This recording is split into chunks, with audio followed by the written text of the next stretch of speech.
नमस्कार बालदोस्तांनो, आज आपण जात आहोत इंटिजर्सकडे आणि ॲडिशन ऑफ इंटिजर्स. तुम्हाला मागील तासामध्ये इंटिजर्स म्हणजे काय ते सांगितलं. आता आपण ॲडिशन त्यांची घेत आहोत. 8 + 6 8 + 6 किती होतात मुलांनो? दॅट इज 14 + 14 प्लसचं साईन दिलं नाही दिलं नो प्रॉब्लेम. बघा आता पुढचं एक्झाम्पल्स. 9 + -3. आता एक गोष्ट लक्षात ठेवा, ॲडिशन ज्या वेळेला करायचं असेल आणि कंसाच्या बाहेर जर ॲडिशनचं चिन्ह असेल तर इकडचे चिन्ह बदलत नाहीत. मग मी काय करते, एक स्टेप जसंच तसं वाढवते. हा जो 9 + -3 जसंच तसं वरची स्टेप खाली जशीच तशी लिहिली. आता पुन्हा 9. आता +3 आहे ना आणि हा निगेटिव्ह आहे 3. मी डायरेक्ट -3 करणार या ठिकाणी. 9 मधून 3 गेले 6. That is the positive 6. येते लक्षात. आता बघा पुढे 5 + बिलकुल सेम ह्याच मॅनरने.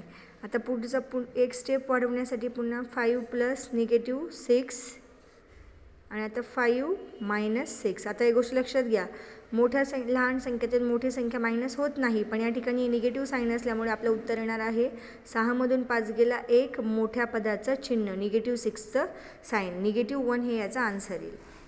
बघा पुढे -7 + 2. आता पुन्हा मी हीच पायरी खाली लिहिते. -7 + 2. आता लक्षात घ्या, एकाचं चिन्ह आहे ऋण आणि एकाचं चिन्ह आहे धन. म्हणजे निगेटिव्ह आणि पॉझिटिव्ह असं जर ऑपोजिट साईन असेल तर लक्षात ठेवा, ॲडिशन जरी दिलेली असेल तरी आपल्याला करावी लागणार आहे सबट्रॅक्शन. 7 मधून 2 गेले, 7 मधून 2 गेले 5, मोठ्या पदाचं चिन्ह, मोठ्या नंबरचं चिन्ह येईल -5. पुढे बघा आता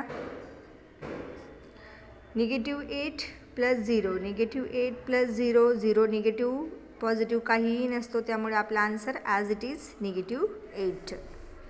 बघा पुढचं. आता इथे लक्षात घ्या काय असणार आहे उत्तर.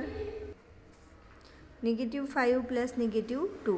ऋण दोघं पदांचं जर ऋण चिन्ह असेल, निगेटिव्ह असेल तर त्यावेळेला आपण पॉझिटिव्ह करतो म्हणजे ॲडिशन करतो. 5 आणि 2 झाले 7. थांबा 2 मिनटं, एक स्टेप वाढवू आपण. 5 + -2.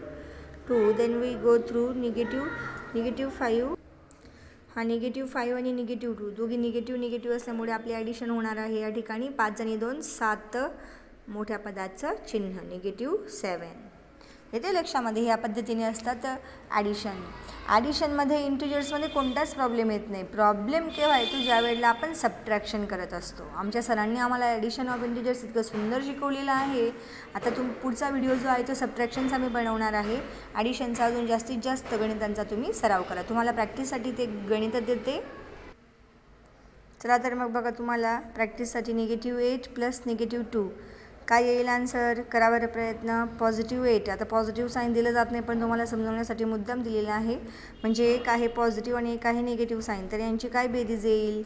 6 + -2 -6 + +6 8 + -3 5 + -1. What will be the answer. चला करा हे गणित आणि सोडवा आणि अशीच जोरदार प्रॅक्टिस इंटिजर्सची सुरू ठेवा. भेटूया उद्या पुढल्या व्हिडिओत. Bye bye.